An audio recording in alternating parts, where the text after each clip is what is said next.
today. The National Although Weather most Service of that in the south Twin is Cities pushed has east, issued a it's severe still pretty thunderstorm soggy warning setup for on the east tracks. central McLeod Now County, let's slide northeastern south to Sibley Minneapolis-St. County, Center. southwestern Carver County, until 12:15 p.m. At 11:33 a.m., a severe thunderstorm was located over Glencoe, or 16 miles southeast of Hutchinson, moving southeast at 35 miles per hour.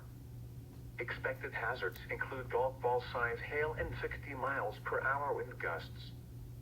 This is a radar-indicated threat. The following impacts are expected: people and animals outdoors will be injured.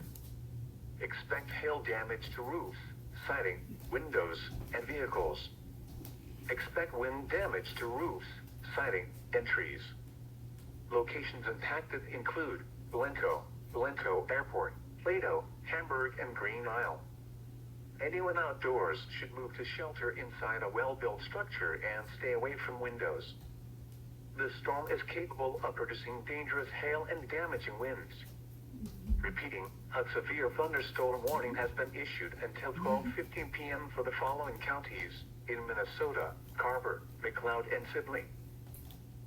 The National Weather Service in the Twin Cities has issued a severe thunderstorm warning for southeastern Benton County, southwestern Mille Lacs County, until 12:15 p.m.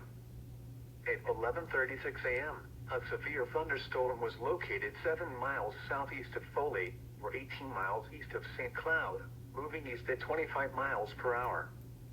Expected hazards include quarter-size hail. This is a radar-indicated threat. The following impacts are expected: damage to vehicles is expected.